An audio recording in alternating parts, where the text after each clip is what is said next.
네, 여러분 안녕하십니까? 유라에게 시간이 돌아왔습니다. 네, 금요일 오후 11시 늦은 시간이죠. 하지만 여러분 또 성경 읽기를 통하여서 주말을 준비하고 금토일 시대에 내 안에 있는 예수 그리스도 말씀을 확인하는 귀한 시간이 되셨으면 좋겠어요. 오늘 이제 찬양 기도회를 바로 마치고 와가지고 지금 목이 조금 안 좋은데 여러분 조금 양해해 주시면 감사하겠습니다. 자, 우리 늦은 시간이기 때문에 바로 읽을게요. 자, 요한복음 6장을 함께 읽을 건데요. 요한복음 6장이 71절까지 있습니다. 그래가지고 안 그래도 11시에 읽는데 71절까지 읽으면 여러분들도 너무 늦을까봐 제가 이제 반만 잘라가지고 40절까지 이렇게 읽도록 하겠습니다. 그 후에 예수께서 디베랴의 갈릴리 바다 건너편으로 가시매 큰 무리가 따르니 이는 병사들에게 행하시는 표적을 보았음이러라. 예수께서 산에 오르사 제자들과 함께 거기 앉으시니 마침 유대인의 명절인 유월절이 가까운지라. 예수께서 눈을 들어 큰 무리가 자기에게로 오는 것을 보시고 빌립에게 이르시되 우리가 어디서 떡을 사서 이 사람들을 먹이겠느냐 하시니 이렇게 말씀하시는 친히 어떻게 하실지를 아시고 빌립을 시험하고자 하심이라. 빌립이 대답하되 각 사람으로 조금씩 받게 할지라도 200데나리온의 떡이 부족하리이다. 제자 중 하나 곧 시몬 베드로의 형제 안드레가 예수께 여짜오되 여기 한 아이가 있어 보리떡 5개와 물고기 2마리를 가지고 있나이다. 그러나 그것이 이 많은 사람에게 얼마나 되겠사옵나이까. 예수께서 이르시되 이 사람들로 앉게 하라 하시니 그곳에 잔디가 많은지라 사람들이 앉으니 수가 5,000명쯤 되더라. 예수께서 떡을 가져 축사하신 후에 앉아있는 자들에게 나눠주시고 물고기도 그렇게 그들의 원대로 주시니라. 그들이 배부른 후에 예수께서 제자들에게 이르시되 남은 조각을 거두고 버리는 것이 없게 하라 하시므로 이에 거두니 보리떡 5개로 먹고 남은 조각이 12바구니에 찼더라. 그 사람들이 예수께서 행하신 이 표적을 보고 말하되 이는 참으로 세상에 오실 그 선지자라 하더라. 그러므로 예수께서 그들이 와서 자기를 억지로 붙들어 임금으로 삼으려는 줄 아시고 다시 혼자 산으로 떠나가시니라. 저물매 제자들이 바다에 내려가서 배를 타고 바다를 건너 가버나움으로 가는데 이미 어두웠고 예수는 아직 그들에게 오시지 아니하셨더니 큰 바람이 불어 파도가 일어나더라. 제자들이 노를 저어 시베리쯤 가다가 예수께서 바다 위로 걸어 배에 가까이 오심을 보고 두려워하거늘 이르시되 내니 두려워하지 말라 하신대 이에 기뻐서 배로 영접하니 배는 곧 그들이 가려는 땅에 이르렀더라. 이튿날 바다 건너편에 서 있던 무리가 배 한 척 외에 다른 배가 거기 없는 것과 또 어제 예수께서 제자들과 함께 그 배에 오르지 아니하시고 제자들만 가는 것을 보았더니 그러나 디베랴에서 배들이 주께서 축사하신 후 여럿이 떡 먹던 그곳에 가까이 왔더라. 무리가 거기에 예수도 안 계시고 제자들도 없음을 보고 곧 배들을 타고 예수를 찾으러 가버나움으로 가서 바다 건너편에서 만나 랍비여 언제 여기 오셨나이까 하니 예수께서 대답하여 이르시되 내가 진실로 진실로 너에게 이르노니 너희가 나를 찾는 것은 표적을 본 까닭이 아니요 떡을 먹고 배부른 까닭이로다. 썩을 양식을 위하여 일하지 말고 영생하도록 있는 양식을 위하여 하라. 이 양식은 인자가 너희에게 주리니 인자는 아버지 하나님께서 인치신 자니라. 그들이 묻되 우리가 어떻게 하여야 하나님의 일을 하오리이까. 예수께서 대답하여 이르시되 하나님께서 보내신 이를 믿는 것이 하나님의 일이니라 하시니 그들이 묻되 그러면 우리가 보고 당신을 믿도록 행하시는 표적이 무엇이니까 하시는 일이 무엇이니까 기록된 바 하늘에서 그들에게 떡을 주어 먹게 하였다 함과 같이 우리 조상들은 광야에서 만나를 먹었나이다. 예수께서 이르시되 내가 진실로 진실로 너에게 이르노니 모세가 너에게 하늘로부터 떡을 준 것이 아니라 내 아버지께서 너희에게 하늘로부터 참 떡을 주시나니 하나님의 떡은 하늘에서 내려 세상에 생명을 주는 것이니라. 그들이 이르되 주여 이 떡을 항상 우리에게 주소서. 예수께서 이르시되 나는 생명의 떡이니 내게 오는 자는 결코 줄이지 아니할 터이요 나를 믿는 자는 영원히 목마르지 아니하리라. 그러나 내가 너희에게 이르기를 너희는 나를 보고도 믿지 아니하는도다 하였느니라. 아버지께서 내게 주시는 자는 다 내게로 올 것이요 내게 오는 자는 내가 결코 내쫓지 아니하리라. 내가 하늘에서 내려온 것은 내 뜻을 행하려 함이 아니요 나를 보내신 이의 뜻을 행하려 함이니라.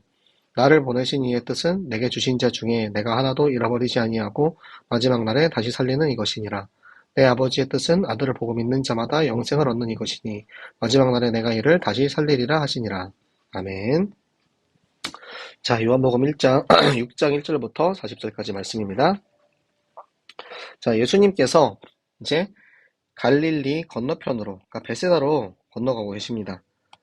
그런데 사람들이 따라오는 거예요. 사람들이 왜 따라오냐?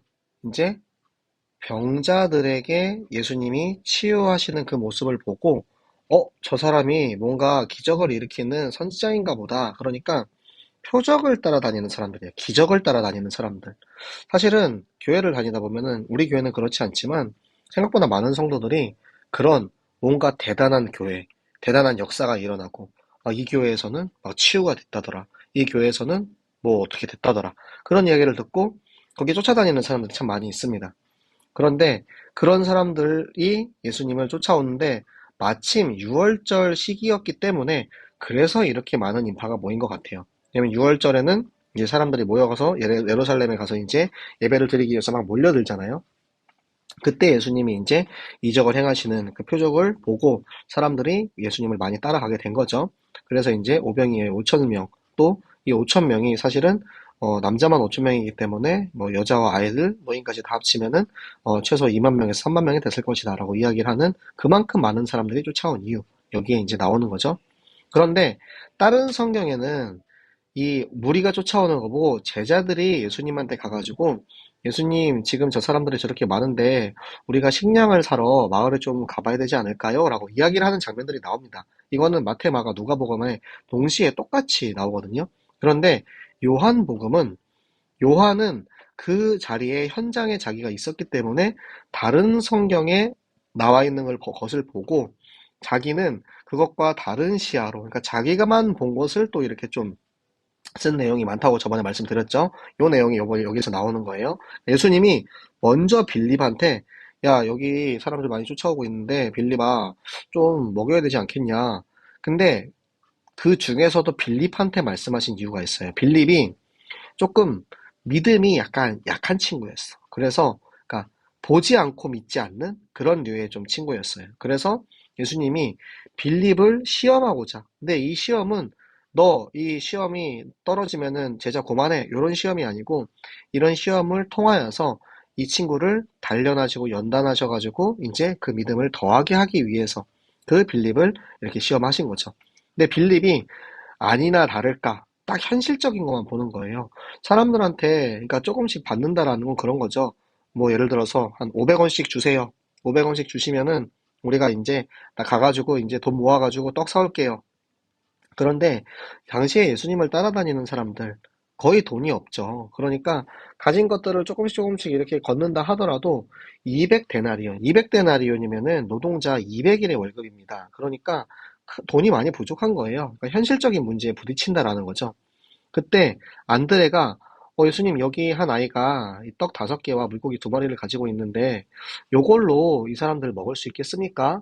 그러니까 예수님께서 다 앉혀라, 앉으라 한 다음에 그 5천 명, 아까 말씀드린 것처럼 이 5천 명이 2만 명, 3만 명 정도 되는 사람들을 앉혀놓고 떡을 가지고 축사하시고 나눠주시고 물고기도 나눠주셨는데 그 사람들이 배부르게 먹고 그러니까 노나가지고 이렇게 찔끔찔끔 먹은 게 아니고 배부르게 먹었다라는 거예요. 저도 항상 교회에서 무엇을 먹을 때 우리 랩런트들에게 배부르게 먹을 수 있도록 항상 오병이어의 기적을 바라면서 랩런트들과 그렇게 떡볶이도 먹고 피자도 먹고 치킨도 먹고 하는데요. 배부르게 먹고도 12강주리가 찼대요. 예, 내일 저희 랩런트들 치킨데이거든요. 네, 배부르게 먹고 12강주리에 차는 우리 오병이어의 기적이 중고동부에 있기 바랍니다. 자, 그래서 사람들이 자신들이 배부르게 해줄 수 있는 그 표적을 보고 나서 와 진짜 이 사람 대단한 사람이다 이 사람 진짜 선지자인가 보다 이렇게 얘기하는 거예요. 그런데 예수님께서는 그 사람들의 믿음이 진짜 예수 그리스도를 영적으로 믿는 것이 아니고 이 사람이 진짜 대단한 사람이니까 진짜 이 사람이 우리를 저 로마의 압제로부터 해방을 시켜가지고 이 유대인의 왕으로 오실 분인가 보다 하고 이 사람을 왕으로 모십시다 할까봐 예수님이 그것을 먼저 아시고 그 다음에 홀로 산으로 먼저 가세요. 그러니까 예수님이 산을 가시는 때는 항상 기도하러 가시는 거죠. 우리 오늘 함께 같이 기도했던 것처럼 예수님도 늘 하나님께 기도하는 그런 이제 자세를 갖추고 있었습니다. 그래서 기도를 하시러 이렇게 갔는데 날이 저물어서 제자들이 아니 배를 타고 가야 되는데 이제 저 건너편으로 가기로 했는데 예수님이 오시지 않는 거예요. 그래서 뭐 예수님이 뭐 다른 배를 타고 오시겠지 하고 제자들이 먼저 이렇게 출발을 해서 가고 있었습니다. 그런데 예수님이 다른 배를 타고 오실 줄 알았죠, 이 제자들은. 근데 예수님이 바다를 걸어가지고 오고 계시는 거예요. 그러니까 이 제자들 입장에서는 이해할 수 없는 예수 그리스도의 신성, 그러니까 요한복음에 나오는 7가지 사역은 예수 그리스도 7가지 이제 기적은 이 신적인 이제 신적 초월 예수님이 보여주시는 그런 부분들을 강조하기 위한 사건들이 많이 일어나는데요. 그 모습을 보면서 사람들이 두려워하니까 나다, 얘들아 나야, 예수님이야, 너희 선생님이야 라고 이야기하니까 오 예수님 예수님 이러면서 빨리 들어오세요 막 이렇게 해서 그 배를 타고 건너갔습니다. 그런데 바다 건너편에 그 무리들은 이렇게 제자를 제외한 많은 이 떡 먹은 무리들이 있었잖아요. 그 무리들이 제자들이 먼저 간 걸 봤어요. 근데 배가 없네. 그러면은 예수님은 못 건너가시니까 다시 여기로 오시겠지 하고 그쪽에서 기다리고 있던 거예요. 그런데 예수님도 안 계시고 제자들도 없는 거야. 그래서 막 배를 막 부랴부랴 이제 수소문을 해가지고 거기서 배를 타고 건너편에 가버나움에 가니까 그 건너편에서 예수님 다시 만난 거죠. 그러니까 인간의 눈으로 우리가 하나님의 능력, 예수님의 능력을 자꾸 이제 재려고 합니다. 아, 예수님 요 정도까지는 해주시겠지? 요 정도까지는 우리가 그래도 인도받을 수 있겠지? 그런데 우리 인간으로는 하나님을 도저히 우리가 측량할 수가 없어요. 그렇기 때문에 이 예수님께서 거기에다가 이제 정확하게 가시를 다 꽂습니다. 너네가 나 쫓아오는 거, 너네가 배부르기 때문에 너네가 잘 살고 싶어서 쫓아오는 거잖아. 썩을 양식을 위해서 먹는 것은 세상의 것은 유한한 것이기 때문에 언젠가 다 없어질 것이지만 영생하기 위한 양식을 위해서 살아라. 여기 영생을 위한 양식은 바로 예수 그리스도죠. 우리가 예수 그리스도 생명의 떡, 그 떡을 우리가 떡을 먹고 피를 마시는 우리에게는 영생이 있는 거잖아요. 그러니까 사람들이 그럼 어떻게 하면은 그 영생의 떡을 우리가 먹을 수 있어요? 그게 하나님 나라에서는 어떻게 설명이 돼요? 라고 물어보니까 하나님 보내신 이 예수 그리스도, 나를 믿고 나의 말씀을 믿는 것이 바로 하나님을 믿는 것이다. 하나님의 일이 이루어지는 것이다. 그러면 우리가 당신을 믿을 수 있도록 표적을 보여주세요. 그러니까 믿음의 표적이 필요한 이들이에요. 여러분, 도마는 예수님이 오셨을 때 그 손가락에 그 구멍에 못자국 난 그 손을 넣어봤습니다. 네가 보지 않고 믿는 것이 복되다 예수님께서 그렇게 말씀을 하셨죠. 하지만 우리들은 보지 않으면 잘 믿어지지 않아요. 정말 우리가 전도 캠프 놓고 기도했을 때 정말 사람들이 올까? 라고 의심하면서 기도하잖아요. 그런데 예수님은 그 의심마저도, 우린 연약한 그런 모습마저도 우리를 사랑하셔가지고 그런 우리를 또 이렇게 생명을 보내주시죠. 그러니까 우리는 보지 않고 믿는 것이 가장 믿음입니다. 믿음은 바라는 것들의 실상이요 보이지 않는 것의 증거라 말씀하신 것처럼 여러분이 그런 믿음을 가지는 믿음의 자녀들 되기 바랍니다. 그리고 나서 그들이 이야기하는 표적은 뭐냐면 우리 조상님들은 광야에서 예수님이 하나님께서 날마다 만나를 하루에 하나씩 주셨어요. 그래가지고 우리는 하나님이 살아계심을 우리가 알 수 있었어요. 여기 띄어쓰기 안 된 거 사실 저는 굉장히 지금 불편한데 죄송합니다. 제가 다음부터는 이런 실수 안 하도록 하겠습니다. 예수님께서 모세가 주시는 그거는 모세가 너희에게 주신 그 떡은 진짜 영생할 떡이 아니야. 지금 그 떡을 먹었던 너희 조상들보다 너희는 더 좋은 참떡, 생명의 떡을 받을 것이다. 지금 너희 앞에 있는 그 예수 그리스도가 생명의 떡이다.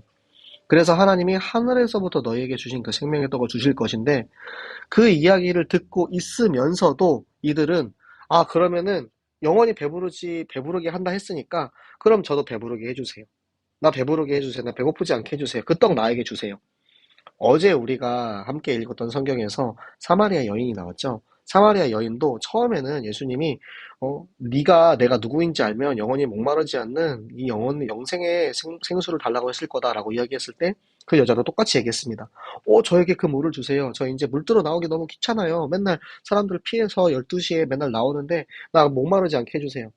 사람은 육신의 것을 자꾸 쫓아가게 돼요. 참된 영적인 의미를 깨닫지 못해요. 그러니까 예수님께서는 지금 너희 눈 앞에 그 생명의 떡이 있는데도 나를 보면서도 너희가 믿지 못하는구나. 그 믿음은 하나님께서 은혜를 주셔야, 하나님께서 내게 맡겨주셔야 나에게 올 수밖에 없다. 우리에게 하나님 말씀이 믿어지고 하나님의 말씀을 믿는 믿음으로 기도하게 하시는 그 은혜가 얼마나 크고 감사한지 여러분이 꼭 기억을 하시기 바랍니다. 그리고 나서는 내가 지금 여기에 온 것은 내가 뭔가 하려고 하는 것이 아니고 하나님의 계획을 성취하기 위해서 온 거야. 그렇기 때문에 내가 하는 것이 아니고 하나님의 일을 하는데, 하나님께서 나를 이 땅에 보내신 이의 하나님의 뜻은 무엇이냐면, 하나도, 그러니까 나에게 보내주신 사람이라고 했잖아요. 이 하나님의 은혜를 가지고 예수 그리스도의 말씀을 믿는 이 사람을 하나도 잃어버리지 않고 마지막 날, 심판날에 그들을 모두 살려서 함께 천국으로 하는 영원한 천국의 이 약속을 주는 것. 그게 예수님께서 이 땅에 오신 이유입니다. 여러분, 우리 고난주간입니다. 고난주간, 제가 말해도 말해도, 아무리 말해도 이 가치를, 이 중요함을 정말 말해도 말해도 더 말해야 되는, 정말 끝없이 말할 수밖에 없는 그게 고난주간이에요. 예수님이 이 땅에 오신 이유, 여기 우리 지금 같이 읽은 성경에서도 나옵니다. 영생을 얻게 하기 위해서, 우리를 구원하시기 위해서, 하나님의 말씀이 믿어지고 말씀이 깨달아지고 말씀을 따라가는 우리 모든 제자들을 하나도 잊어버리지 않고 우리가 마지막 날 모두 다 영생의 날 천국에 가는 그날이 오기까지 우리 모든 유라의 가족들, 함께 지금 성경 읽고 있는 여러분들이 한 명도 빠짐없이 모두가 함께 하나님 나라 입성하는 그런 우리 모든 유라의 식구들 되시기를 그리스도 이름으로 축복합니다. 자, 우리 함께 기도하도록 하겠습니다. 네, 오늘 기도하실 때 하나님, 정말 하나님께서 나를 예수님의 이 복음을 듣게 하시고 믿어지게 하시니 감사합니다. 정말 저 많은 사람들은 떡을 먹어서 배불러야 믿는다 했는데, 우리는 눈으로 보지 않고도, 떡을 먹지 않고도, 배가 부르지 않아도, 내가 정말 어려운 상황 속에 있어도 예수님이 믿어지는 믿음, 영적인 힘을 허락하여 주시옵소서. 그래서 내게 주신 힘을 가지고 나도 한 사람도 포기하지 않고 끝까지 전도캠프 일생 살게 하시고, 하나님 우리에게 이 말씀이 깨달아지고 이해되게 하시니 감사합니다. 하나님의 은혜로 내게 성령의 지혜와 지식을 부어주사 말씀 따라 나의 평생을 살아가는 우리 모든 렘넌트들과 중직자를 되게 하여 주셔서 내가 정말 주시는 그 말씀으로 나의 학업, 나의 직장, 나의 가정을 살리는 참 제자 되게 하여 주시옵소서. 이제는 우리가 예수님 따라서 전도캠프 일생을 살기 원합니다. 평생 전도할 수 있도록 하나님 주시는 체력과 건강을 허락하시고, 하나님 무엇보다 내게 정말 먹어도 아무리 먹어도 우리 렘넌트들, 모든 렘넌트들을 다 배부르게 할 수 있을 정도의 경제의 축복을 주셔서 하나님 우리가 정말 저 오병이어의 기적이 우리 모든 렘넌트들에게 우리 수생명교회 정말 저 땅끝까지 전달되는 빛의 경제에 누리게 하여 주시옵소서. 이 일을 위해서 함께 지금 이 자리에서 함께 성경 읽고 있는 우리 유라의 가족들, 그리고 새생명교회 전 교인들이 같이 마음을 모아서 요나단과 다윗처럼 서로 사랑하게 하시고 예수 그리스도의 마음으로 사랑하게 하셔서 우리 안에 절대 원수 없이 정말 원수 같은 사람 있을지라도 사랑해서 살리는 우리 모든 치유의 현장 새생명교회 되게 하여 주시옵소서. 함께 같이 기도하도록 하겠습니다. 살아계신 하나님 감사합니다. 오늘도 우리가 함께 하나님께서 우리에게 주시는 말씀을 읽고 말씀을 묵상하며 은혜 받게 하심을 감사합니다. 하나님께서 우리에게 예수 그리스도를 믿어지는 은혜를 주셨고, 하나님 우리가 그것을 보지 않고도 체험하지 않고도 직접 눈으로 손으로 보지 않아도 내가 정말 알게 하시니 감사합니다. 하나님 그 믿음을 우리에게 주셨사오니 내게 주시는 영적인 힘을 가지고 저 죽어가는 모든 영혼을 살릴 수 있는 전도 제자 되게 하여 주시옵소서. 하나님 이제는 이 말씀을 우리가 읽으면 읽을수록 말씀이 재밌고 말씀이 이해되어지고 말씀 따라 하루하루 살아갈 수 있는 그런 우리 성령의 지혜와 지식을 주시어서 나는 성경만 읽었을 뿐인데 공부가 잘 되고, 성경만 읽었을 뿐인데 직장 생활이 잘 되고, 성경만 읽었을 뿐인데 전도가 되는 그런 모든 체험을 하게 하여 주시옵소서. 하나님 그래서 우리가 이 복음 전하는 일에 부족함 없도록 전도캠프 일생을 살 수 있도록 우리에게 체력과 건강을 허락하시고, 우리에게 맡겨주신 모든 현장, 우리의 직장, 산업, 그리고 교회를 섬길 수 있는 빛의 경제의 응답을 주사 우리 렘넌트들을 먹여도 배부르게 하고 부족하지 않는 빛의 경제의 응답 누리는 새생명교회 되게 하여 주시옵소서. 이제는 우리가 이 일을 위해서 함께 모여서 성경을 읽습니다. 하나님 우리 안에 정말 서로를 사랑하는 마음으로 예수 그리스도께서 서로 화목하게 하시는 그 역할을 감당하고, 그 누구도 우리를 서로 사울로 삼아서 대적 삼아서 원수 삼지 않도록 항상 서로 사랑하며 끝까지 이 천국복음 전하는 일에 쓰임받는 새생명교회 전교인 되게 하여 주시옵소서. 오늘도 함께 성경 읽는 이 자리에 우리 유라의 가족들의 모든 삶과 모든 현장을 인도하시고 축복하신 하나님께 감사드리며 살아계시는 주 예수 그리스도 이름으로 기도드렸습니다. 아멘. 자, 늦은 시간까지 여러분 모두 수고하셨고요. 자, 우리 금토일 시대, 내일은 토요일스쿨 있는 날입니다. 여러분, 토요일스쿨 참석하는 랩런트뿐만 아니라 우리 모든 성도님들이 함께 우리 랩런트 위해서 기도하시고 우리 치유의 뜰, 어린이의 뜰, 그리고 237 성교의 뜰 여러분이 함께 기도하면서 인도받는 금토일 시대 되시기 바랍니다. 그럼 우리 내일 또 만나요. 안녕.